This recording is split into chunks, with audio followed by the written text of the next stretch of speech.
you have to have a lot of passion for what you're doing, and it's totally true. And the reason is because it's so hard that if you don't, any rational person would give up. It's really hard, and you have to do it over a sustained period of time. So if you don't love it, if you're not having fun doing it and you don't really love it, you're going to give up. And that's what happens to most people, actually. If you really look at the ones that ended up being successful, unquote, in the eyes of society and the ones that didn't, oftentimes it's the ones that are successful loved what they did so they could persevere when it got really tough. And the ones that didn't love it quit because they're sane, right? Who would want to put up with this stuff if you don't love it? So it's a lot of hard work, and it's a lot of worrying constantly. And if you don't love it, you're going to fail. So you got to love it, you got to have passion.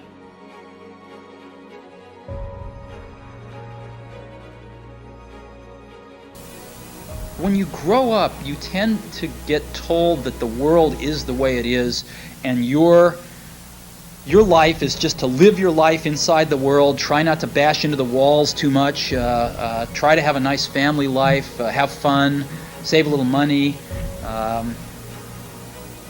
But life, that's a very limited life. Life can be much broader once you discover one simple fact, and that is everything around you that you call life was made up by people that were no smarter than you.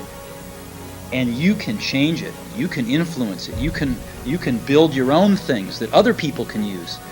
And the minute that you understand that you can poke life and actually something will, if you push in, something will pop out the other side, that you can change it, you can mold it. That's maybe the most important thing, is to shake off this erroneous notion that life is there and you're just going to live in it, versus embrace it, change it, improve it, make your mark upon it. I think that's very important. And however you learn that, once you learn it, you'll want to change life and make it better, because it's kind of messed up in a lot of ways. Once you learn that, you'll never be the same again. It's very interesting. I was worth about over $1 million when I was 23, and over $10 million when I was 24, and over $100 million when I was 25. And it wasn't that important because I never did it for the money.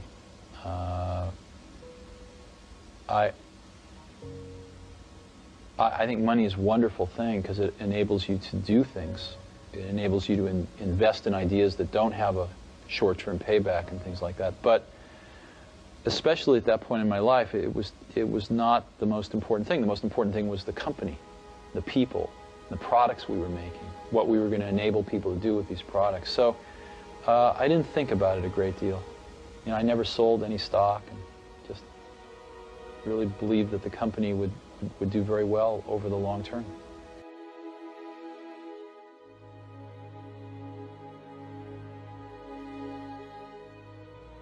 Now is the time to take risk. You don't have kids. As you get older, your obligations increase. So and once you have a family, you start taking risk not just for yourself, but for your family as well. It gets much harder to do things that might not work out. So now is the time to do that. Before you have those obligations. So I would encourage you to take risks now. Do something bold. You won't regret it. Really liking what you do, whatever area that you get into, given that even if you're the best, there's always a chance of failure. So I think it's important that you really like whatever you're doing. If you don't like it, life is too short. If you like what you're doing, you think about it even when you're not working. I mean, it's something that your mind is drawn to, and if you don't like it, you just really can't make it work, I think.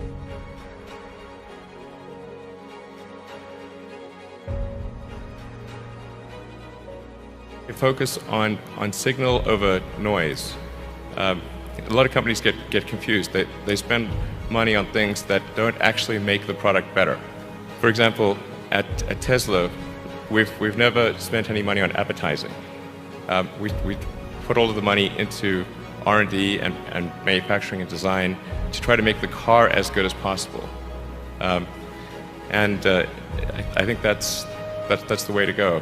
For any given company, just can keep thinking about, are these efforts that people are expending, are they resulting in a better product or service? And if they're not, stop those efforts.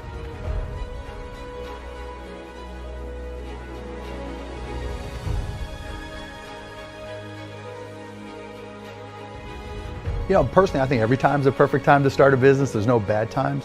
If you do the work, if you do the preparation, you'll know when it's time. And it doesn't mean that it won't be a little bit scary, but you know, you'll know. And you don't have to quit the daytime job if you don't feel all that comfortable, and you can give it a run at night. But whatever works for you now with the internet, you've got all the choices in the world, and you can just go out there and do your own thing and you know, set up a business part-time.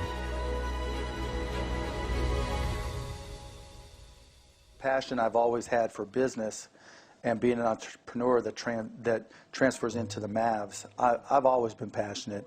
Some people thought, you know, it's more OCD than anything else, which I think is a great trait for an entrepreneur. When I mentioned the stamp business, I would stay up till 3, 4 in the morning, even though I had to get up and go to school, and read Lynn's Stamp News and Scott's Stamp Journals and have them all memorized and use that to give myself an edge.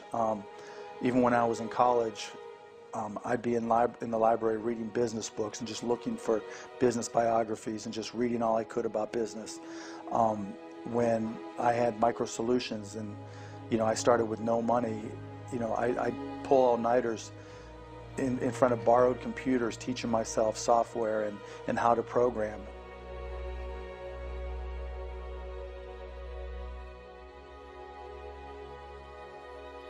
They come up with an idea, they'll Google it, and if they don't see it in the first 2 pages, they think it's original. You've got to go back, right? Because over the past 15 years, there's so many different businesses that have tried and failed.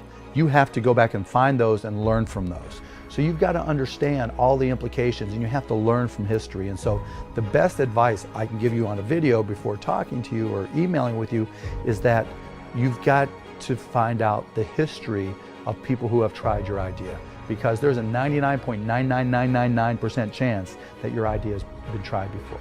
That's not a good reason not to start it, because you might be able to outperform them, but you better learn from the history of your idea, because you know what they say about people who don't learn from history.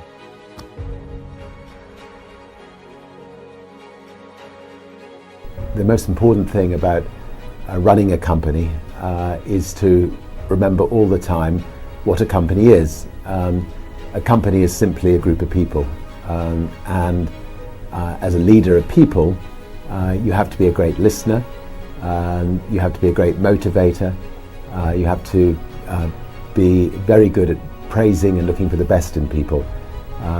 You know, people are no different from flowers. If you water flowers, they flourish. If you praise people, they flourish, and that's a critical attribute of a leader.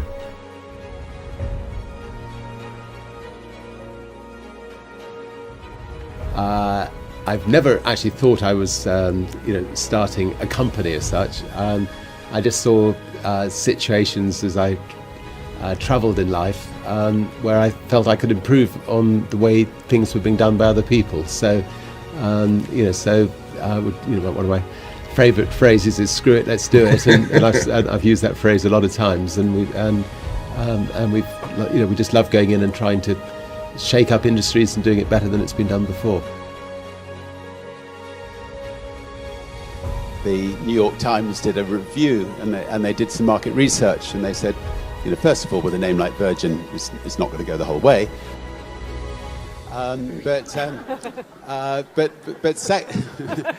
secondly, that they did market research which said only 7% of people would fly on an airline called Virgin, and we put our hands up and said 7% would be just fine. So we carried on with it. But there were a lot of skeptics out there, and there always will be lots of skeptics when you want to start something new. Everybody will tell you why it's a bad idea, why you shouldn't do it. while you'll lose everything you've got. And in the end, you just got to get out and try to prove them wrong. But good luck.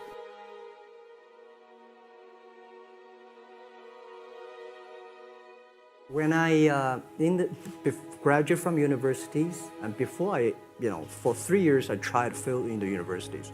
So I applied jobs for 30 times, got rejected. I went for a police, they said, no, you're not good. I went to even the KFC. When KFC came to China, come to my city, 24 people went for the job. 23 people were accepted. I was the only one guy. And we went for police. 5 people, 4 of them accepted. I was the only guy that I received it. So to me, being turned down, rejected. Oh, by the way, I told you that I applied for Harvard for 10 times, rejected. We believe the Coke company different from the Wall Street. We believe customer number 1, employee number 2, shareholder number 3. Customer 1, employee 2, shareholder number 3. Yeah, again, this is my religion. It's the customer that pay us the money. It's the employees that drive the innovation. It's the shareholder, and the shareholder always say, I remember the day before we IPO, and a lot of people say, Jack, can you give us the shares? We were long-term shareholders. But when the crisis came, these guys run as soon as, they ran away. They ran away. My people stayed, customers stayed.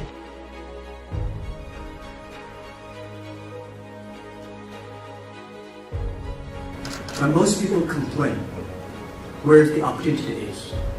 People start complaining. Some people complain. People start to change themselves, changing others.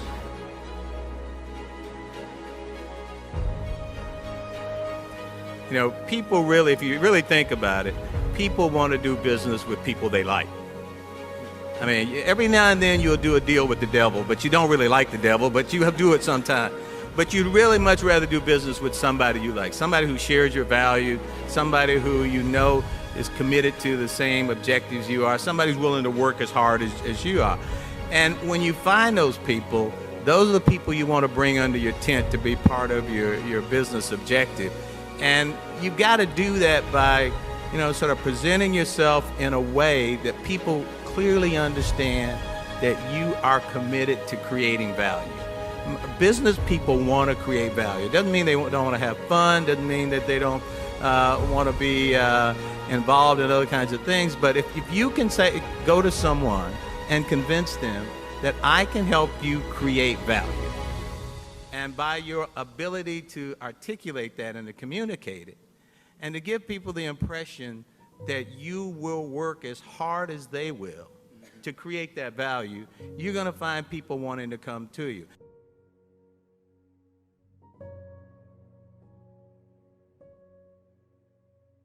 If you don't believe in yourself, if you don't believe that you can overcome obstacles, if you don't believe you have the work ethic, if you don't believe you have the inner confidence to project to other people, it'll never happen.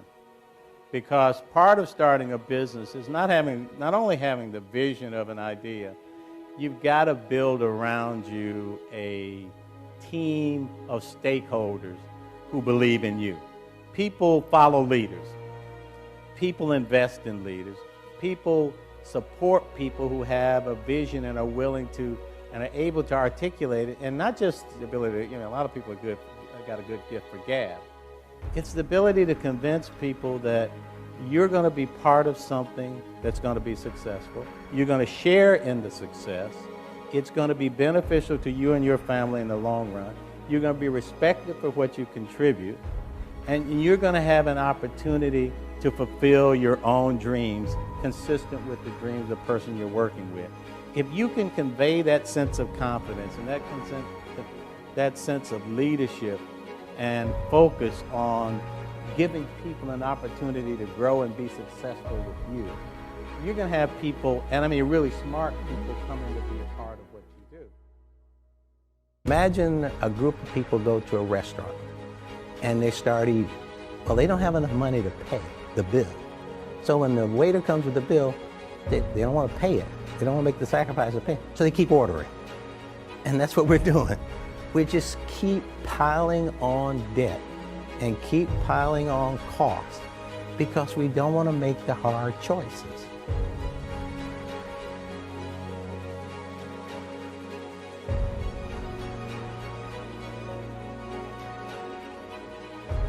You find your passion. I was very, very lucky to find it, you know, when I was 7 or 8 years old, and you know, and fortunately, my children have found their passion. One son loves farming like nothing else. One son loves music like everything else, and all three of them love philanthropy and what they get to do. You're lucky in life when you find it, and you can't guarantee you're going to find it in your first job out. But I always tell college students that come out, I say, take the job that you would take if you were independently wealthy. You know, you're going to do well at it. If you think you're going to be a lot happier if you've got 2x instead of x, you're probably making a mistake. I mean,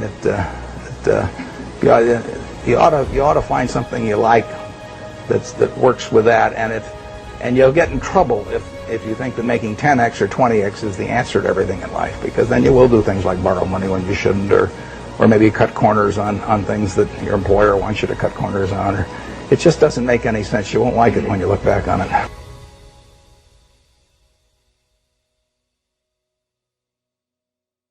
It never bothered me if people disagreed with what I thought, as long as I felt I knew the facts. I mean, there's a whole bunch of things I don't know a thing about. I just stay away from those.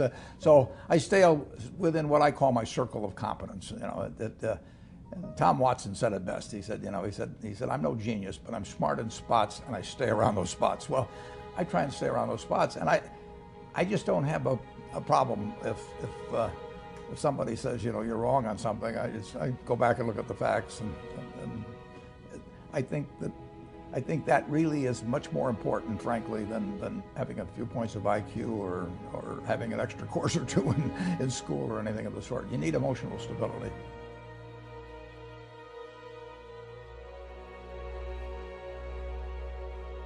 Even today, as big as Nike is with over 60,000 employees, the key thing is people. So when you're starting out, obviously, getting the right people that's life and death. And then not only the right people, but getting them to work together and work for a common purpose. I've always said 2 9s working together will beat 2 10s working apart any day. And how do you do that? Well, pick the right people is for number one, and then giving them the environment and maybe a little bit of leadership that allows them to keep doing that.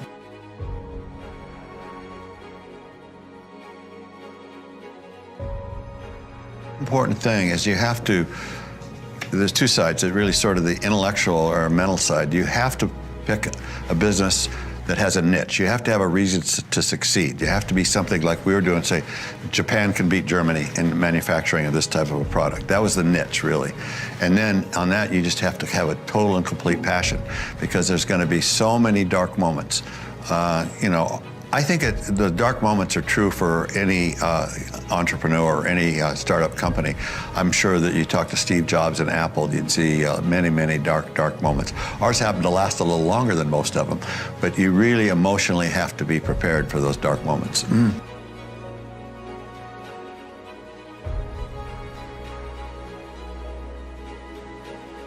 I have in my travels occasionally met promising young people who insist they are not going to ask for help along the way. They want to figure it out themselves.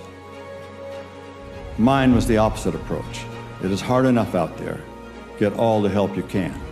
Getting help really is just a part of a lifelong search for wisdom.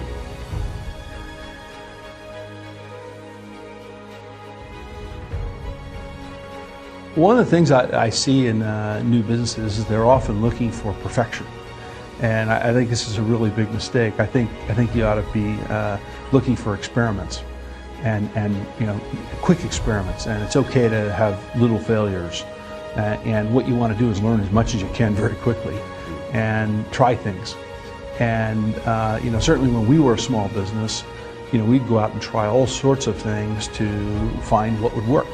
And then we found something that worked. Well, we'll do that 100 more times or 1,000 more times. We still do it today as a large company.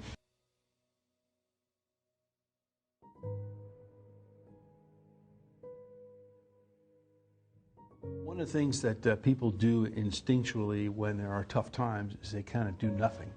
and they kind of hunker down. This is sort of frozen rabbits in the headlights. Yeah, it's kind of just complete stunned into inaction, and I think that's actually the worst thing to do. I think times when everyone is confused and kind of stunned present the most enormous opportunity because nobody's really doing anything. So I think this is a time where the seeds of really successful new businesses will be created.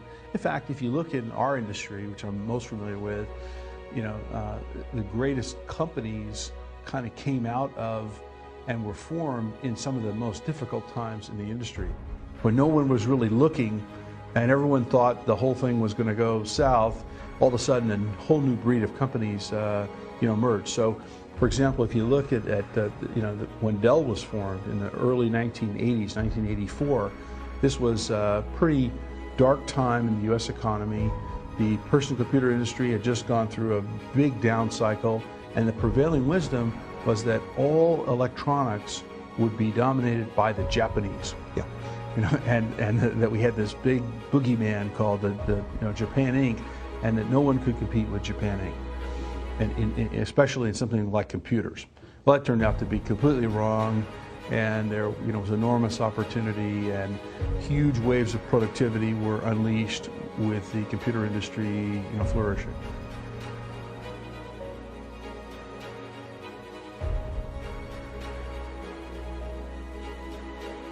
If you really don't know, what it means to be an entrepreneur, maybe you aren't one. So I think there's a bit of kind of self-initiative and self-starter, that is incredibly important part of entrepreneurship. I mean, no one can sort of tell you how to do it. You have to sort of have an instinctual, feeling or an idea about something, and you got to be passionate about it. I mean, I think people that look for great ideas to make money, aren't nearly as successful as those who say, okay, what do I really love to do? What am I excited about? What do I know something about?